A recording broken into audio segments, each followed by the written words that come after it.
ओम शांति।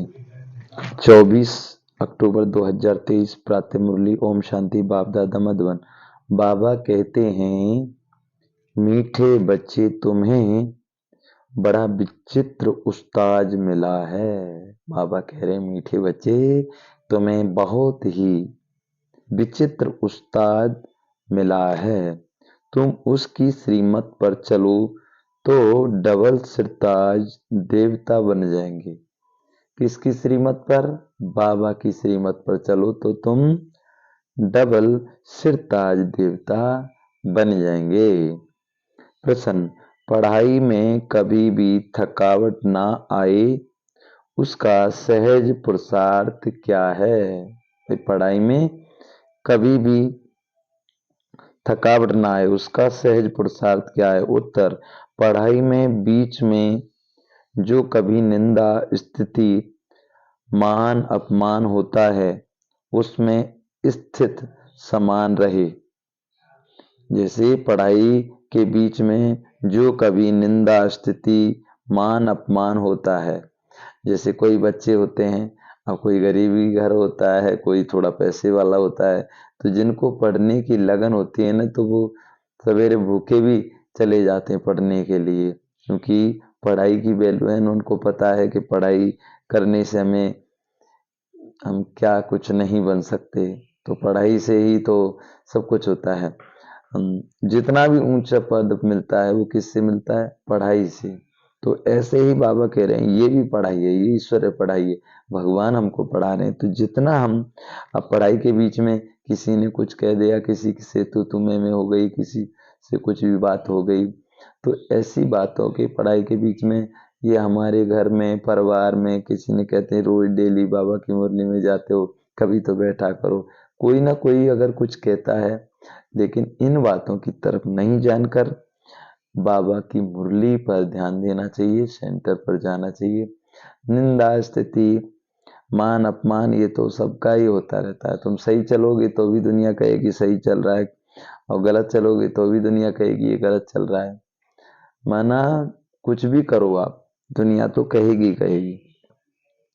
तो बाबा कह रहे हैं उसमें स्थिति स्थिति समान रहे, उसे एक खेल समझो। माना हर चीज में हमारी स्थिति एक समान रहे, उसे एक खेल समझो, कभी थकावट नहीं आएगी। सबसे जास्ती निंदा तो श्री कृष्ण की हुई है, किसने कलंक लगाए हैं, फिर ऐसे श्री कृष्ण को पूजते भी हैं, ये तो गाली। बाबा कहते हैं यह गाली मिलना कोई नई बात नहीं है, इसीलिए पढ़ाई में थकना नहीं है। जब तक बाप पढ़ा रहे हैं पढ़ते रहना है। अब श्री कृष्ण को भी गाली दी, कहते हैं श्री कृष्ण की 16,108 रानी थी, अब वो कौन सी रानियां हैं वो? अब जो श्री कृष्ण, अब इतनी थोड़ी, अभी आप विचार करो, आपकी ही अगर किसी व्यक्ति की 2 शादी भी होंगी तो आपस में कितनी झगड़ा होते हैं, लेकिन वो आत्मिक प्यार, वो शरीर से देह के साथ प्यार नहीं है, वो प्रेम है। तो प्रेम के साथ वो बन रही। माना परमात्मा श्री बाबा आए, उन्होंने ज्ञान की मुरली सुनाई, तो उन्होंने अपने तन से, मन से, धन से अपने जीवन को भगवान के आगे समर्पित कर दिया। तो उनकी ही यादगार में कहते हैं श्री कृष्ण, और कहते हैं श्री कृष्ण ने चोरी की। अब श्री कहते हैं माखन चोरते थे, भगवान क्यों माखन चोरेंगे? भाई श्री कृष्ण माखन कौन से माखन चोरा? माना जो कि कोई भी व्यक्ति है, अब उसके अंदर कोई गुण है, और उसको हमने सुन के फिर हमने अपने अंदर धारण कर लिया, वो गुण है, तो गुणों को धारण किया, उसको उन्होंने दिखा दिया कि श्री कृष्ण ने चीर हरण किया और माखन चोरा। माना जो हमारी बुराइयां हैं उनको खत्म किया। जैसे कहते हैं ना, श्री कृष्ण ने कहते हैं गेंद गिरी, और गेंद के साथ जब वो गए कहाँ? काली देह में, उसमें देखा कालिया नाग है, जिसमें 5 पुण्य का सांप, जिसमें काम, क्रोध, लोभ, मोह, अहंकार, ये 5 विकार हैं जिनके ऊपर श्री कृष्ण ने डांस किया। अब आप विचार करो, आप सांप होगा कि सांप के ऊपर बैठ सकता है क्या? कौन सा सांप है? ये 5 विकार ही सांप हैं, काम क्रोध लोभ अहंकार। इसी के ऊपर बैठ के श्री कृष्ण ने डांस किया, माना उन विकारों को छोड़ा। श्याम सुंदर क्यों कहा जाता है? क्योंकि श्याम कब बनी?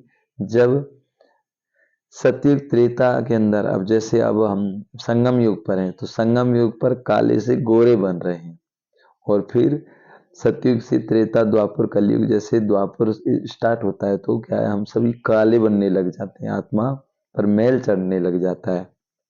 अब जैसे नया कपड़ा लिया है, एक दिन 2 दिन पहनोगे तो क्या होगा, फिर धीरे धीरे मैल चढ़ेगा कि नहीं चढ़ेगा? तो ऐसे ही है। तो श्री कृष्ण को भी दुनिया ने गाली दी, अरे वो तो ऐसे करते हैं, वो गाय चराते। आप विचार करो, आप पैसे वाले हैं तो आप क्या गाय चराने जाओगे? भाई आपके नौकर चाकर सब होते हैं, लेकिन महाराजा, कहाँ विश्व महाराजा श्री कृष्ण ने उसको दिखा दिए गाय चराने गए। श्री कृष्ण ने कभी गाय नहीं चराई। लेकिन कौन सी गाय थी? ये सभी आत्मा रूपी, जो हम सभी बाबा की मुरली सुन रहे हैं, ये घास है। ये मुरली क्या है? हम आत्माओं के लिए भोजन है। तो उसको घास दिखा दिया कि गाय, गाय मतलब गाय हैं जो सभी घास खाने के लिए, चारा खाने के लिए जाती थी। तो हम सभी आत्माएं गोप गोपियां हैं। तो इसके आधार से उसमें दिखा दिया, लेकिन सत्य क्या है ये कोई भी जान नहीं पा रहा। अब कहते हैं रावण कौन है? रावण कौन है और रावण मरा है कि नहीं मरा, इस बातों को भी जानना चाहिए। अब कहते हैं कलयुग बैठा मार कुंडली, जाऊं तो कहाँ जाऊं, अब हर घर में रावण बैठा, इतने राम कहाँ से लाऊं। काम क्रोध लोभ मोह अहंकार, ये 5 विकार, नर के 5 विकार, नारी के तो 10 विकार है ना, ईर्ष्या घृणा, ये जो भी विकार हैं, यही रावण का प्रतीक है। कलयुग बैठा मार कुंडली, जाऊं तो कहाँ जाऊं, अब घर घर में रावण बैठा। तो रावण आकर के कोई सो थोड़ी गया है, माना जो बुराइयां हैं वो हमारे अंदर प्रवेश कर चुकी हैं। अभी आप विचार करो, रावण ने सीता को छुआ भी नहीं है, रामायण भी बोल रही है रावण ने सीता को छुआ भी नहीं है। और जब लंका में सीता को चोरी करके ले जाता है कौन? रावण। क्यों चोरी की? क्योंकि जो मर्यादा के अंदर है, सीता जब तक उस रेखा के अंदर थी तब तक बिल्कुल सेफ थी। जैसा ही रेखा का उल्लंघन किया, रावण ने हर लिया। और रावण का वेश क्या दिखाया? साधु वेश। तो अभी किसी का भी विश्वास नहीं करना है ना। मनुष्य कभी भगवान नहीं होता है। तो जो भगवान की श्रीमत है उनका उल्लंघन नहीं करना है, मर्यादाओं की श्रीमत के अंदर ही रहना है, बाहर नहीं जाना। तो उसको दिखा दिया, सीता को चोरी करके ले गया क्योंकि वो रेखा के पार हुई, और उसके बाद में उसको ले गया। तो सीता को अशोक वाटिका में रखा। माना शोक, माना क्या? घर घर में शोक डूबा हुआ है। कोई परिवार के कारण दुखी है, कोई पैसे के कारण दुखी है, कोई बीमारी के कारण दुखी है, किसी के लड़का नहीं हो रहा, किसी के लड़की नहीं हो रही। माना संसार दुखी है, कोई भी सुखी नहीं है। तो यही शोक, घर घर में शोक डूबा हुआ है। तो उसमें शोक वाटिका में दिखाया, जिसमें सीता ने एक ऐसे करके, जब रावण आया था तो ऐसे तिनका से सहारा लिया, ऐसे तिनका। तो तिनका क्या है? कि पवित्रता, ब्रह्मचार्य का पालन। और जो आत्मा, आत्मा क्या है? छोटी सी छोटी। स्वयं को जब आत्मा देखा तब आत्मिक दृष्टि से सभी आत्मा भाई भाई, तो विकार नहीं आएंगे। तो सीता ने किसको दिखाया? सीता के हाथ में एक तिनका दिखाया। आप विचार करें, एक तिनका से कोई को मार सकते हैं क्या? लेकिन उस तिनका में कितनी शक्ति, जो रावण ने सीता को छुआ भी नहीं, और फिर हर वर्ष रावण को जला रहे हैं। आप विचार करो, हमने कोई गलती कर दी तो ये हमारे शरीर को एक बारी जला देंगे, है ना। कहेंगे फलाने, ये कोई भी प्रधानमंत्री होगा या कोई भी होगा वो गलत करेगा, कुछ भी अगर राजनीति में कुछ ऐसा वैसा कर दिया तो उसके पुतले को जलाएंगे, कहेंगे प्रधानमंत्री हाय हाय, कहेंगे कि नहीं? कहीं कहते हैं ना। और वो प्रधानमंत्री नहीं होता है तो कोई जलाते हैं कि उसके पुतले को? नहीं जलाते ना। जैसे हमने ये शरीर छोड़ दिया तो आप क्या करेंगे? सभी मिल करके उस शरीर को, इस डेड बॉडी को जला देंगे। तो हर वर्ष जलाएंगे कि इस डेड बॉडी को? क्योंकि तो एक बार तो जल गई। अब रावण जल ही गया, मर ही गया, तो फिर हर वर्ष जला क्यों रहे? इसका मतलब रावण जला नहीं है, और हर वर्ष बड़े से बड़ा बना रहे। तो रावण की जो बुराइयां भी एक एक हर किसी के अंदर प्रवेश कर चुकी हैं। तो राम कौन? परमात्मा निराकार। तो परमात्मा इस सृष्टि पर आकर के ये बुराइयों को खत्म करके नई दुनिया की स्थापना कराते हैं। इसीलिए कहते हैं ना, राम स्वयं शिवाया, आत्मा रूपी। हम सभी आत्मा क्या है? सीता है। तो हम आत्मा सीता को इस माया रूपी रावण से छुड़ा करके नई दुनिया में ले जाते हैं। इसीलिए उसको शोक वाटिका बताएगी। तो बाबा यही कह रहे हैं। तो बाबा कहते हैं कभी भी थकना नहीं है पढ़ाई में। बाप पढ़ा रहे हैं तो पढ़ते रहना है। गीत है, बनवारी रे जीने का सहारा तेरा नाम, मुझे दुनिया वालों से क्या काम रे। बनवारी रे माना भगवान के अलावा हमारा है ही कौन? कौन साथी है भाई? ओम शांति। ये किसने कहा, किसने फरमाया और किसको? यह तो तुम बाबा कहते किसको? यह तो तुम बच्चे ही जानते हो, जिनको ही गोप गोपियां कहा जाता है। किसको? गोप गोपियां कहा जाता है। तो गोप गोपियां कहा जाता है। उन्होंने अपने बाप गोपी बल्लभ को याद किया। अब गोप गोपियां कौन है? हम सभी गोप गोपियां हैं। गोप बल्लभ कौन है? गोपी बल्लभ माना परमात्मा शिव बाबा। गोपी बल्लभ को याद किया। ऐसा बाप सिवाय परमपिता परमात्मा के कोई नहीं।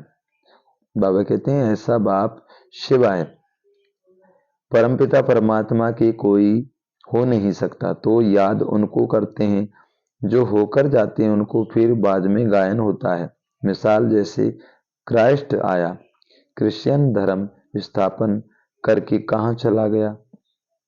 कहाँ चला? तो बाबा कहते हैं कहाँ चला? नहीं गया। उनको पालना तो जरूर करनी है, पूर्ण जन्म में आना है, परंतु जो धर्म स्थापन करके गए उनका वर्ष वर्ष बर्थडे मनाते हैं। तो बाबा कहते हैं भक्ति मार्ग में उनको याद किया जाता है। वैसे ही आजकल दशहरे का भी उत्सव मनाते हैं। बाबा कहते हैं बच्चे आजकल दशहरे का भी उत्सव मनाते हैं। मनाना होता है तो जरूर शुभ ही होगा। कोई अच्छा करके जाते हैं तो उसका उत्सव मनाया जाता है। दीपमाला का भी उत्सव मनाया जाता है। श्री कृष्ण जयंती मनाई जाती है। तो जो बाबा कहते हैं जो होकर जाते हैं उनका फिर उत्सव मनाते हैं। अब भारतवासियों को तो ये पता है नहीं कि ये राखी उत्सव आदि क्यों मनाते हैं। क्या हुआ था? कृष्ण बुद्धि बाबा के कृष्ण बुद्ध आदि को जानते हैं कि यह धर्म स्थापक करने आए। इस समय सभी आश्रित संप्रदाय हैं। बाबा कह रहे इस समय क्या है? सब आश्रित संप्रदाय है। तुम हो ईश्वर संप्रदाय। अब बाप राम आकर देवी श्रेष्ठाचारी बना रहे हैं। राम कौन है? परमात्मा शिव निराकार। तो वह आकर के क्या कर रहे हैं? तो बाप कह रहे हैं राम आकर देवी श्रेष्ठाचारी बना रहे हैं, अथवा ऐसे कहें कि परम पिता आकर स्वर्ग का उद्घाटन कर रहे हैं। भाई भगवान आकर क्या कर रहे हैं? उद्घाटन कर रहे हैं, अथवा फाउंडेशन डाल रहे हैं। ओपनिंग सेरीमनी भी कह सकते हैं। भारत में श्रेष्ठाचारी महाराजा महारानी होकर गए हैं। सतयुग में बाबा कह रहे सतयुगी देवी देवताएं डबल सिरताज थे। पवित्रता का ताज भी था और रतन जड़ित ताज भी था। बाबा कह रहे हैं पवित्रता का ताज भी था और क्या था? रतन जड़ित, जो सोने का मुकुट, जो हीरे जवाहरात लगे वो भी ताज था और पवित्रता का भी और रतन जड़ित तो ताज था। डबल ताज बाबा कह रहे हैं रतन जड़ित, पवित्रता का ताज भी था और रतन जड़ित ताज भी था। भिखारी राजाओं को सिर्फ रतन जड़ित ताज होता है। डबल ताज वालों को सिंगल ताज वाले पूजा करते हैं। परंतु कब होकर गए, कैसे राज्य पाया, ये किसको पता नहीं। अब देवी देवताएं आए, वो कैसे गए, उन्होंने क्या पाया, ये किसको भी पता नहीं है। लक्ष्मी नारायण इतने श्रेष्ठ डबल सिरताज देवी देवता थे, उनको ऐसा श्रेष्ठ बनाने वाला कौन, ये बाप बैठ समझाते हैं। सभी दशहरा मनाते हैं। बाबा कह रहे सभी दशहरा मनाते हैं, तुम जानते हो जरूर कुछ हुआ है जिस कारण दशहरा मनाते हैं। रावण को जलाते हैं, परंतु वह जलने की चीज है नहीं। अभी उनको, बाबा कह रहे हैं अभी उनका राज्य पूरा होता है।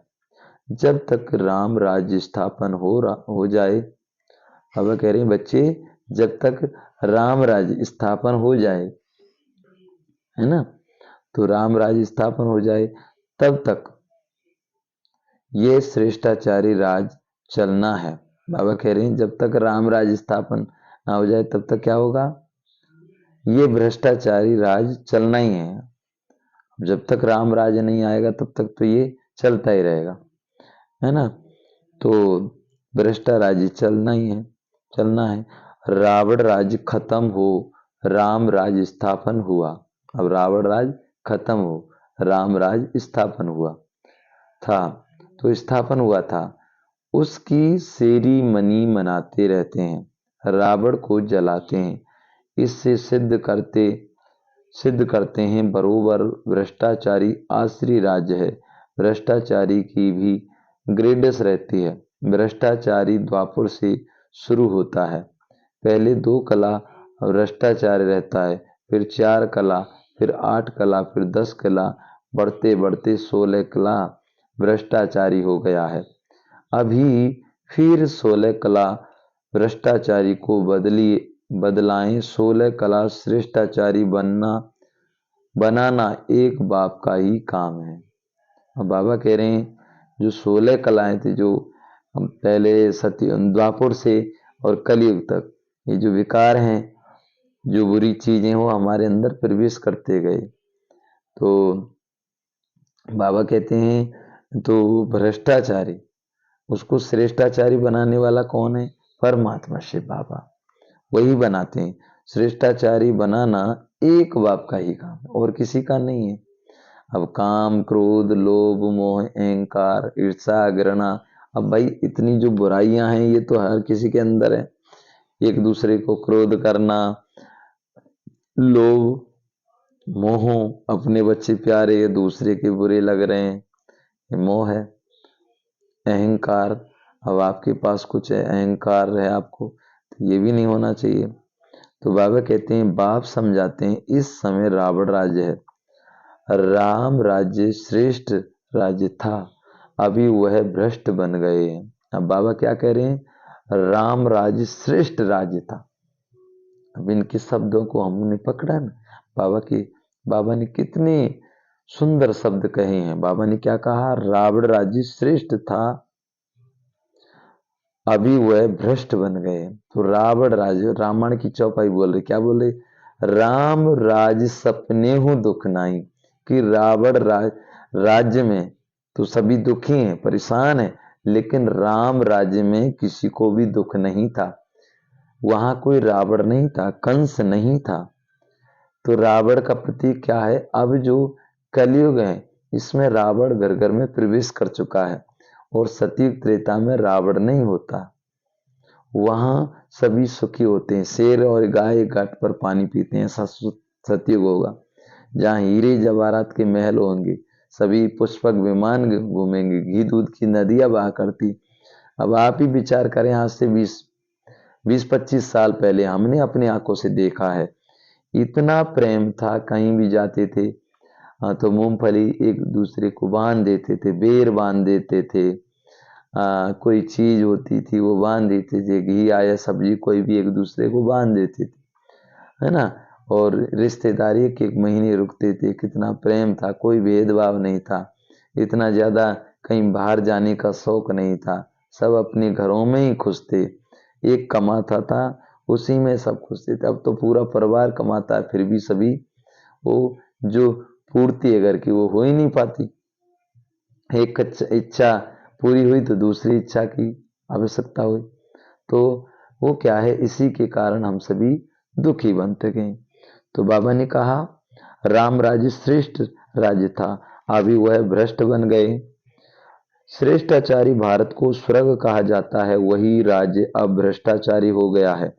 अब बाप कहते हैं मैं आया हूं भ्रष्टाचारी राज्य को श्रेष्ठाचारी राज्य बनाने के लिए। यादव कुल भी हैं, कौरव कुल भी है, यादव कुल में भी अनेक धर्म हैं जो श्रेष्ठाचारी देवी धर्म के थे, वे भ्रष्ट, बाबा कह रहे हैं वह धर्म भ्रष्ट कर्म भ्रष्ट बन पड़े हैं।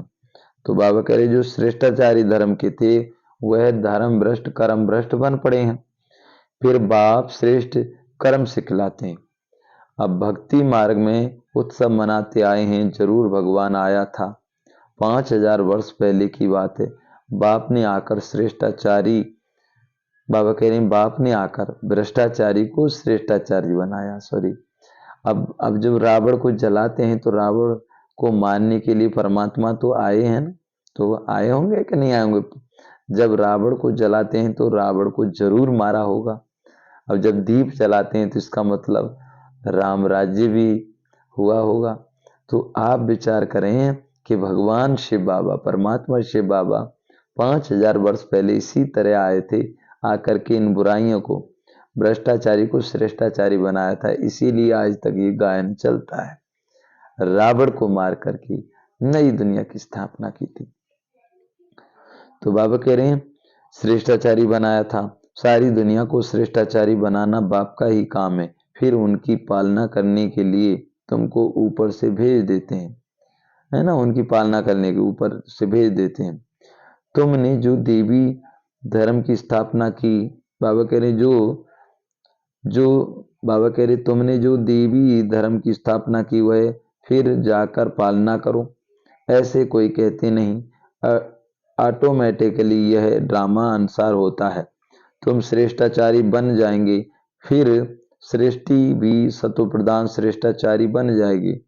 तो बाबा कहते हैं अभी 5 तत्व भी तमो प्रधान है। कितनी उछल पाथल होती रहती है, मनुष्य कितने दुखी होते हैं। अब भाई 5 जो बाबा कह रहे 5 तत्व है ना, ये भी तमो प्रधान है। कितनी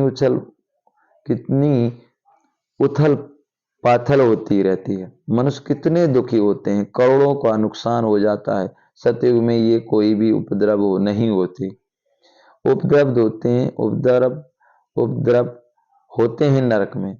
उपद्रव भी पहले 2 कला वाले थे, अभी 16 कला वाले बन गए हैं। ये सब डिटेल में समझाने की बातें हैं। और कोई बाबा कह रहे हैं और है बहुत सहज, परंतु समझते नहीं है, समझा सकते हैं। तो यह रावण का जलाना द्वापर से शुरू होता है। ऐसे थोड़ी है, बाबा कह रहे हैं ऐसे थोड़ी है, कहेंगे 5000 वर्ष पहले हुए। तो बाबा कह रहे हैं भक्ति मार्ग शुरू होता है तो यह उपद्रव भी शुरू होते हैं। अब फिर रावण राज्य का विनाश, राम राज्य की स्थापना कैसे होती है सो तो तुम जानते हो, मनुष्य नहीं जानते। रावण क्या है, बाप कहते हैं लंका तो कोई थी नहीं, सतयुग में लंका होती नहीं। बहुत मनुष्य, बाबा कहते बहुत थोड़े मनुष्य होते हैं। जमुना का कंठा है, अजमेर में बैकुंठ का मॉडल दिखाते हैं। बाबा कहते हैं अजमेर में क्या, बैकुंठ का मॉडल भी दिखाते हैं, परंतु समझते नहीं, सोने के महल आदि बनाने में कोई देर नहीं लगती, मशीनरी पर झट गलाकर टाइल्स बनाते हैं। बाबा कहते तुम बच्चे जानते हो यह जो साइंस है जिससे विनाश होता है वही फिर तुमको वहां काम में आएगी। अभी यह एरोप्लेन आदि बड़ी खुशी के लिए बनाते हैं, उनसे ही विनाश करेंगे। तो यह एरोप्लेन सुख के लिए भी है तो दुख के लिए भी है। अब जो एरोप्लेन जो बनाए हैं, अब कहीं भी आप बाहर हो और घर आ रहे हो और घर दूर है, तो आप 2-3 घंटे 4-5 घंटे के सफर में ही आप कितनी भी दूर पहुंच सकते हैं। तो बाबा कहते हैं ये एरोप्लेन सुख के लिए भी बनाए और दुख के लिए क्यों? क्योंकि इसी एरोप्लेन में बॉम्ब वगैरह, अब कहीं बस से जाएंगे तो और कहीं पकड़ा गए तो क्या होगा, उसमें तो टाइम लगता है। लेकिन जो हेलीकॉप्टर हैं, जहाज हैं, तो इनमें रख के ले जाएंगे तो ऊपर जाते हैं तो उनको कोई पकड़ नहीं पाता है। तो जहाँ जाए, जहाँ बॉम्ब मिसाइल जो भी छोड़ते हैं वहाँ छोड़ देंगे। तो क्या है, तो ये भी विनाश की चीजें। अब कहीं कुछ हो गया, क्रॉस हो गया हेलीकॉप्टर, तो आपस में ही वो जल जाते हैं, खत्म हो जाते हैं। तो बाबा कहते हैं एरोप्लेन के लिए, एरोप्लेन के लिए भी है तो दुख के लिए भी है। एरोप्लेन तो बाबा कह रहे विनाश करेंगे, यह एरोप्लेन सुख के लिए भी है तो दुख के लिए भी है। अल्पकाल के लिए सुख, 100 वर्ष के लिए, 100 वर्ष के अंदर यह सब चीजें निकलती हैं। अब 100 वर्ष के अंदर ही निकली हैं जो भी निकली हैं, तो 100 वर्ष के अंदर कितना इतना सब कुछ हुआ। तो तुम विचार करो, जब विनाश होगा तो फिर नई दुनिया में कितने थोड़े समय में सब चीजें बन जाएंगी। अब बाबा क्या कह रहे हैं कि जैसे बहुत से लोग कहते हैं कि भाई सतयुग में ये जो सोने के महल, सोने की पहाड़ियां और जो पुष्पक विमान कैसे बनेंगे, तो बाबा ने बताया ना अभी, जैसे अभी जो जितने भी साइंस के चीज हैं, अभी जैसे मोबाइल हमारे सामने ही आया। अब हम पहले हमारे गांव में किसी का फोन आता था या हम फोन करते थे तो लोग बाग 5 रुपए लिए करते थे एक फोन करने के लिए। और अभी देखो, तो पहले फोन करने की पैसा लगता था, और करेंगे तब भी और उधर से आएगा तब भी, तो सभी 5 रुपए लेते थे एक फोन करने का, कहीं कहीं 10 रुपए भी लेते थे। और अभी देखो सब कुछ फ्री में होता है। और पहले कितने पूरे घरों में देखो कहीं फोन नहीं होते थे, किसी के घर में एक फोन होता था। तो जितने भी चीज बने ये सब अब बने हैं साइंस के, ये 100 साल के अंदर ही अंदर सभी ने साइंस ने तरक्की की। लेकिन बाबा ने कहा ऐसे ही सतयुग में सब कुछ जल्दी हो जाएगा।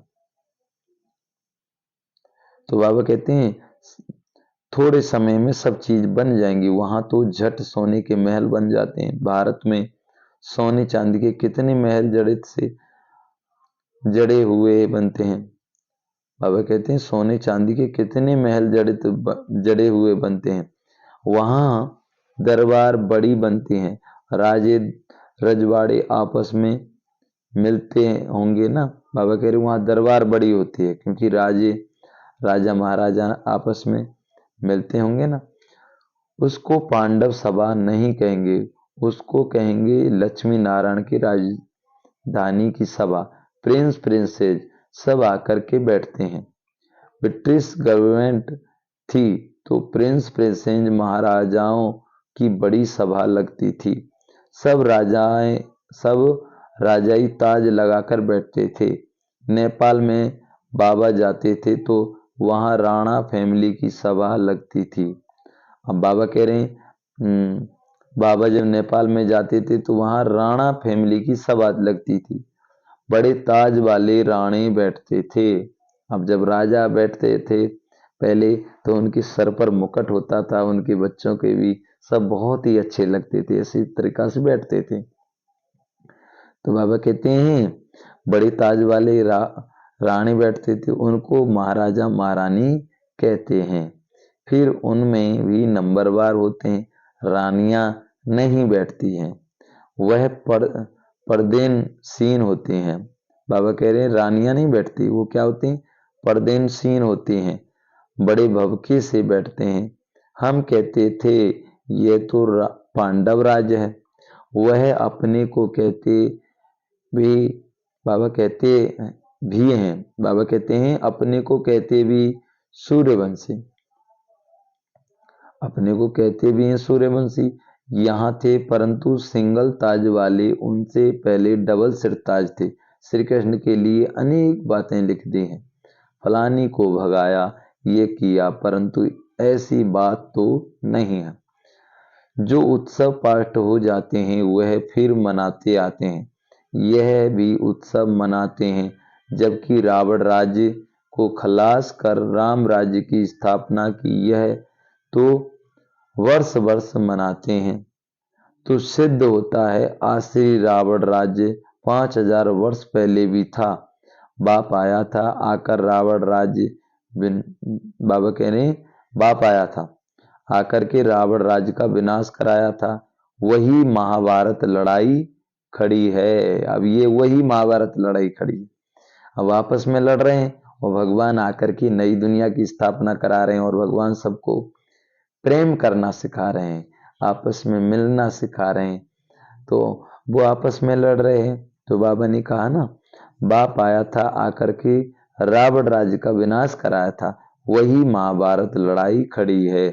बाकी रावण कोई चीज नहीं है। रावण की स्त्री मंदोदरी दिखाते हैं, उनको फिर 10 शीश नहीं दिखाते हैं। अब विचार करें, अब रावण के 10 शीश दिखा दिए, लेकिन मंदोदरी के तो एक ही शीश है। अब विचार करें, आप ही बोलिए ना, आप ही सोचिए कि रावण के 10 शीश थे तो मंदोदरी का एक क्यों दिखाया? भाई इतने सर वाले व्यक्ति के साथ, एक सर वाली स्त्री के साथ, नारी के साथ कैसे विवाह हो सकता है? वो तो बेचारी वैसे ही डर जाएगी।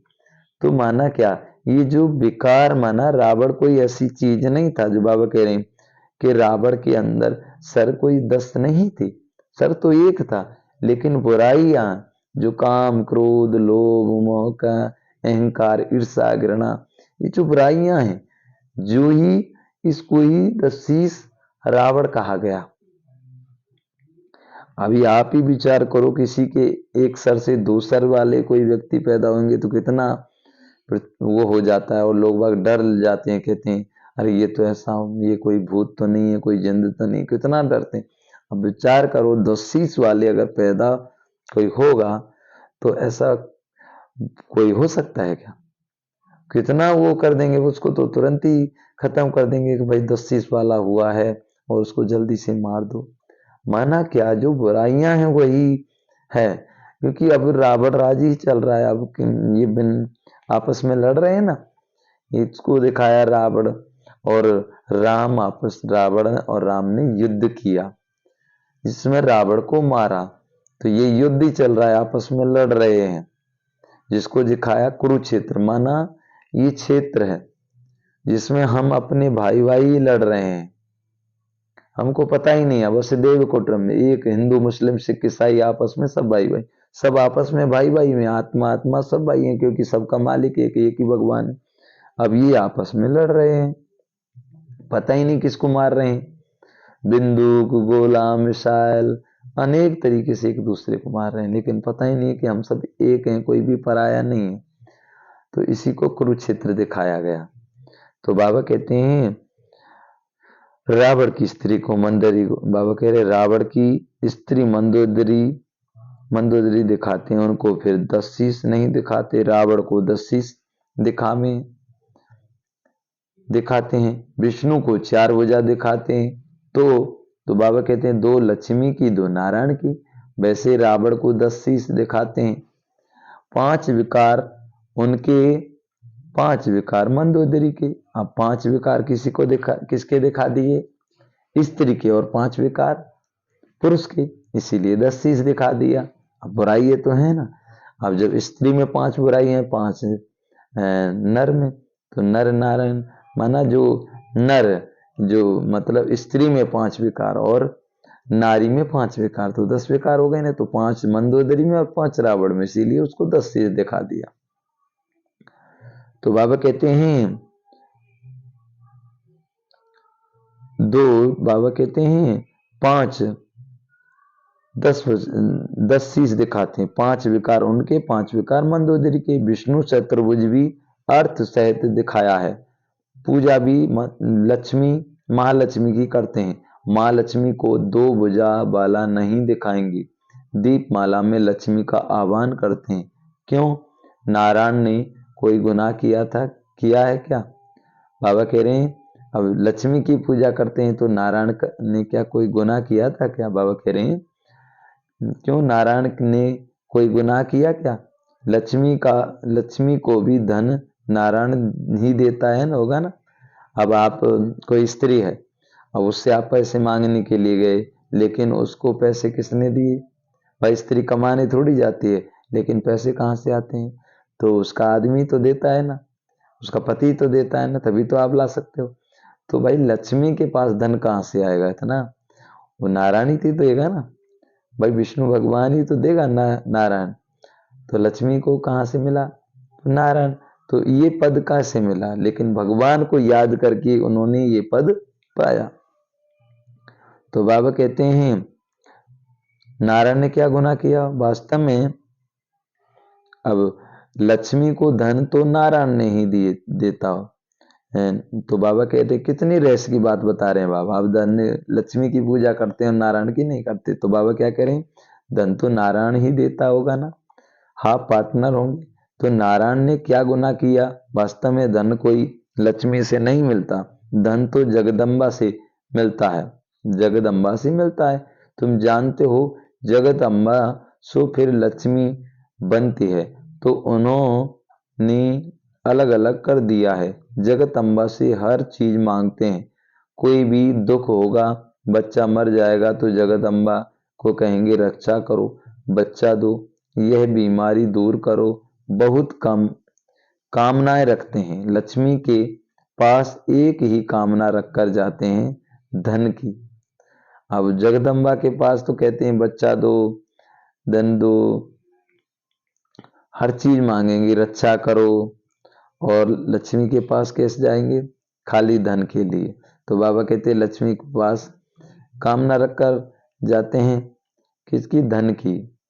तो बाबा कहते हैं धन की, बस जगदम्बा अम्बा सभी कामनाएं पूरी करने वाली, धनवान तो यह बनाती है। इस समय तुम्हारी सब कामनाएं पूरी होती है, कोई भी धन नहीं देते, सिर्फ पढ़ाते हैं, जिससे तुम क्या से क्या बन जाते हो, और फिर लक्ष्मी बनती ही तो धनवान बन जाती हो। बाबा कहते हैं फिर लक्ष्मी बनती हो तो धनवान बन जाते हो।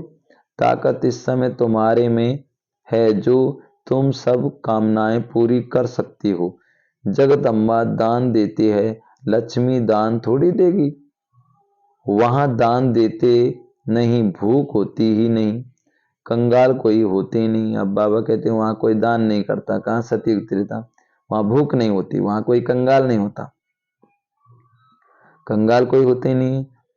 बाबा कहते हैं वहां भूख नहीं होती, वहां कंगाल नहीं होते। सतयुग में रावण राज्य नहीं है, यहाँ रावण को जलाते हैं दशहरे के बाद, फिर दीपमाला मनाते हैं, खुशियां मनाते हैं, क्योंकि रावण राज्य विनाश हो, राम राज्य स्थापन होगा तो खुशियां होगी, घर घर में रोशनी भी हो जाती है, तुम्हारी आत्मा में रोशनी आ जाती है। तो चीज संगम पर है, बाबा कह रहे हैं जो चीज संगम पर है वह सतयुग में नहीं होगी। तुम त्रिकालदर्शी हो, वहां तुम प्रारब्ध भोगते हो, यह नॉलेज सारी भूल जाते हैं वो संगम पर। बाबा कहते हैं ये नॉलेज सारी भूल जाते हो, संगम पर है ही स्थापन और विनाश। स्थापना हो गई, फिर बस इन सब उत्सव आदि का भी तुमको ही ज्ञान है। अज्ञानी मनुष्य तो कुछ भी नहीं समझते, बड़े बखेरे बना देते हैं। बाबा कह रहे हैं बड़े बखेरे बना देते हैं, कुछ भी नहीं।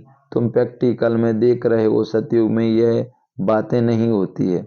नारद की भी बात शास्त्रों में है, तुमसे भी पूछा जाता है, तुम कहते हो बाबा हम लक्ष्मी को भरेंगे अथवा नारायण को भरेंगे, तो बाप कहते हैं अपने में देखो कोई विकार तो नहीं है। अगर क्रोध आदि होगा तो कैसे भर सकेंगे, अभी संपूर्ण तो कोई बने नहीं है, परंतु बनना है, इन भूतों को भगाना है। अब बाबा कहते संपूर्ण कोई नहीं बना, लेकिन बनेंगे, इन भूतों को भगाना है जो विकार है, तब ही इतना मर्तबा पा सकेंगे। उस्ताद भी बड़ा विचित्र मिला है, बाप तो सर्वगुण संपन्न, ज्ञान का सागर, आनंद का सागर है। तो जो आकर बच्चे बनते हैं उनको भी सर्वगुण संपन्न डबल सिरताज देवता बनाते हैं। बरोबर तुम बन रहे हो, देवताओं को दोनों ताज रहते हैं। तुम आए हो बाप से वर्षा लेने, वर्षा लेना है ना, पढ़ना है। पॉइंटर्स तो बहुत निकलती रहते हैं, अगर पढ़ेंगे नहीं तो औरों को कैसे समझा सकेंगे। अब बाबा कह रहेंगे अगर हम पढ़ेंगे नहीं तो औरों को कैसे समझा सकेंगे, इसीलिए पढ़ना है। तो पढ़ना है, तो बाबा कह रहे हैं अगर पढ़ेंगे नहीं तो औरों को कैसे समझा सकेंगे। ड्रामा हूबहू रिपीट हो रहा है, ये नॉलेज अभी तुम समझते हो, फिर ये गुम हो जाएगी। यह जो लंका आदि दिखाते हैं वह भी नहीं है। बाबा कहते हैं अब देखो भगवान बोल रहा है, भगवान के शब्द हैं, ये जो लंका वगैरह दिखाते हैं वह भी नहीं।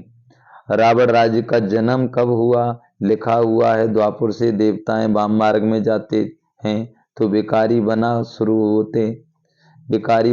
होते हैं। भक्ति भी पहले अभिचारी थी, फिर व्यभिचारी बन जाती है।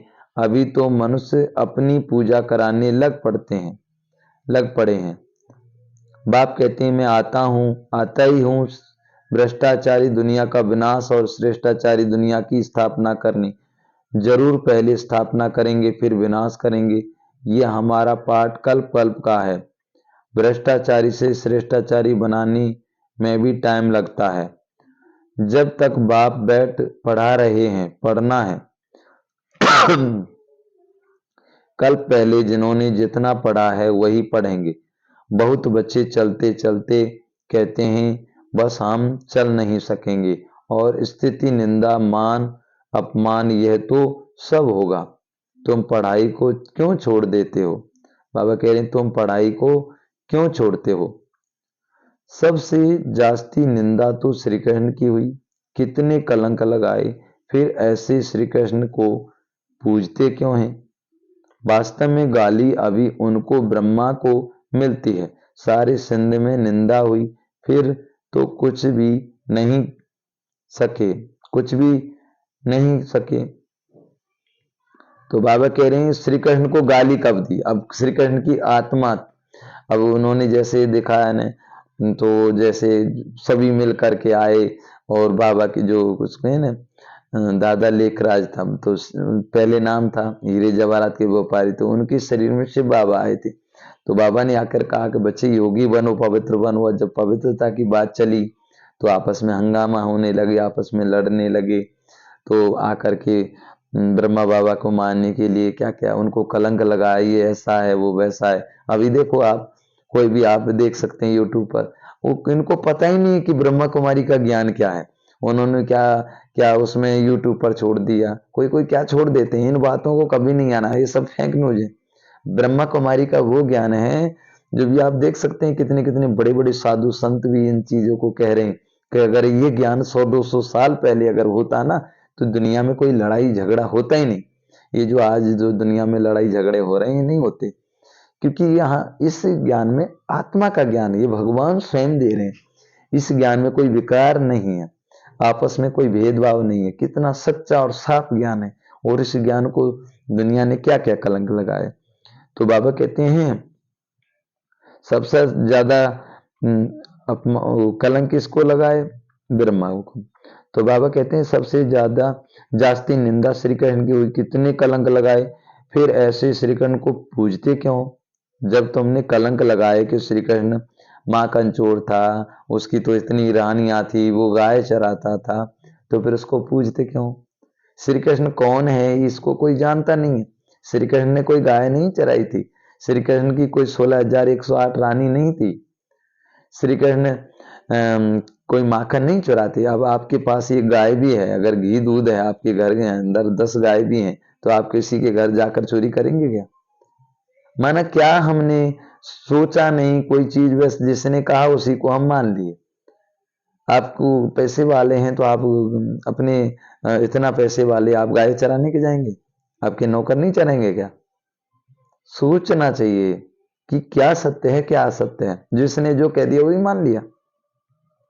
तो बाबा कहते हैं पूछते क्यों, वास्तव में गाली अभी उनको ब्रह्मा को मिलती है। सारे सिंध में निंदा हुई, फिर कर तो कुछ नहीं सकी। ये भी सब खेल है, नई बात नहीं, कल पहले भी गाली खाई थी, नदी पार की थी ना। तुम सिंध से निकल इस पार चले आए, श्री कृष्ण तो नहीं थे, ये दादा ज्ञाता। बाबा कहते हैं ये दादा आता जाता था। तुम जानते हो अभी हम राज्य पाते हैं फिर गंवाते हैं, ये भी खेल हुआ। तो बाबा कह रहे हैं ये क्या, ये खेल है। अच्छा मीठी मीठी सिकील दे बच्चों प्रति माता पिता बाप दादा का याद प्यार और गुड मॉर्निंग। रूहानी बाप की रूहानी बच्चों को नमस्ते। हम रूहानी बच्चों की रूहानी माता पिता बाप दादा को याद प्यार गुड मॉर्निंग और नमस्ते। अच्छा भाई, धारणा के लिए मुख्य सार है, सर्व की मनोकामनाएं पूर्ण करने वाली कामधेनु जगदम्बा बनना है, दान देते रहना है। अब सर्व की मनोकामना पूर्ण करने के लिए क्या बनना है, कामधेनु जगदम्बा, जगदम्बा बनना है। क्योंकि सभी लोग किससे मांगते हैं, जगदम्बा से। बच्चा दो, धन दो, वैभव दो। लक्ष्मी से तो केवल धन ही मांगते हैं। तो स्थिति निंदा में स्थिर समान रखनी है। कोई निंदा करे, कोई अपमान करे, कोई गाली दे, तो बाबा कह रहे हैं उसमें समान रखनी है। ये सब होते पढ़ाई नहीं छोड़नी, इसे खेल समझ पार करना है। अगर ये कुछ भी हो भी रहा है ना अपने घर में भी, परिवार में, अगर सेंटर पर कोई भाई से हमारी कोई ऐसे, तो बाबा के बच्चे नहीं है, सब अच्छे हैं, हर आत्मा अच्छी है। अगर किसी से कुछ हो भी गई तो भी हमें किसी की बात पर बुरा नहीं मानना है, क्योंकि हमारा ये परिवार है ना, ईश्वरीय परिवार है। और हमारे परिवार में बिछड़े हुए परिवार हम सभी मिले हैं। अब सतयुग त्रेता से हम तो कितने मिले हुए हैं। अब हमारे परिवार में अगर कोई गाली दे दे कोई घर में, तो हम बुरा मानते हैं क्या, छोड़ देते हैं। बच्चे अपना कुछ गलत भी माता पिता को बोलते हैं तो बच्चे माता पिता बुरा मानते हैं कि नहीं मानते, क्योंकि उनको पता है कि ये हमारा बेटा है। तो ऐसे ही अगर कोई तो तुम्हें में हो गई तो समझ लो ये हमारे परिवार।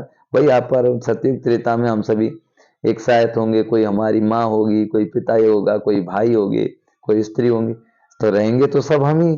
तो फिर हमें आपस में एक दूसरे की बातों पर नाराज नहीं होना चाहिए। वरदान, अपनी शक्ति स्वरूप द्वारा, अपनी शक्ति स्वरूप द्वारा अलौकिकता का अनुभव कराने वाले ज्वाला रूप भव। अपनी शक्ति स्वरूप द्वारा अलौकिकता का अनुभव कराने वाली ज्वाला स्वरूप भव। अभी तक बाप समा को आकर्षण है। बाबा कह रहे हैं अभी तक बाप समा की आकर्षण है। बाप का कर्तव्य चल रहा है, बच्चों का कर्तव्य गुप्त है। लेकिन जब आप अपने शक्ति स्वरूप में स्थित होंगे तो संपर्क में आने वाली आत्माएं अलौकिकता का अनुभव करेंगी। अच्छा अच्छा कहने वालों का भी, बाबा कह रहे अच्छा अच्छा कहने वालों को अच्छा बनने की प्रेरणा तब मिलेगी जब संगठित रूप में आप ज्वाला स्वरूप लाइट हाउस बनेंगे। मास्टर सर्वशक्तिवान की स्टेज बाबा कह रहे स्टेज पर आ जाएं तो सभी आपके आगे परवाने समान चक्र लगाने लग जाएंगे। स्लोगन, अपनी कर्मेंद्रियों को योग अग्नि में तपाने वाले ही संपूर्ण पावन बनते हैं। अपनी कर्मेंद्रियों को योग अग्नि में तपाने वाले ही संपूर्ण पावन बनते हैं। अच्छा, ओम शांति, ओम शांति। तो ये थी आज की प्यारे बाबा की मुरली। आप सभी को विजयदशमी की, आज दशहरे की बहुत बहुत मुबारक हो, बधाइयाँ हो। क्योंकि परमात्मा शिव बाबा स्वयं इस धरती पर आए हैं। तो जो बुराइयां हैं, जो रावण को खत्म करने के लिए आए हैं, तो लंका तो जलेगी ही, फिर कोई लंका नहीं होगी। वहां सतयुग माना राम राज्य होगा, वहां श्री कृष्ण लक्ष्मी नारायण का राज्य होगा, वहां सभी सुखी होंगे, वहां कोई चीज का दुख का नाम निशान नहीं होगा। जो राम राज्य सपने में दुख नहीं, राम राज्य में कोई किसी को दुख नहीं था, सभी सुखी थे। वहां प्रजा भी, वहां कोई एक दूसरे से भीख नहीं मांगते थे, वहां कोई भूखा नहीं रहता था, वहां सब सुखी सबल, सबके डबल सिरताज थे। एक तो पवित्रता का, दूसरा इसका सोने का रतन जड़ित ताज यहाँ पर लगा होगा। सभी सुखी, घी दूध की नदियां बहेंगी, शेर गाय घाट पर पानी पिएंगे, कितना प्यार होगा वहां। ऐसी प्यार भरी दुनिया में भगवान हमको ले जा रहे हैं, तो हम सभी को आपस में प्यार करना चाहिए, प्रेम से रहना चाहिए। सबको प्रेम करो, भगवान से प्रेम ज्यादा करो, और मुरली सेंटर पर जाकर सुननी चाहिए, मुरली मिस नहीं करनी चाहिए कभी भी, क्योंकि पढ़ाने वाला बाबा है और हमको 21 जन्मों की बात सही दे रहा है। तो सोचिए, मुरली मिस नहीं करें, डेली मुरली जाकर सुने। अच्छा, ओम शांति। और लाइक व शेयर अवश्य करें। कभी भी कोई भी आपस में छोटी मोटी बातों में आकर पढ़ाई नहीं छोड़नी है। अच्छा, ओम शांति। लाइक व शेयर अवश्य करना। इस YouTube चैनल को आपका ही बाबा का है, सेवा के लिए बनाया है, तो इसको लाइक व शेयर तो अवश्य ही कर देना।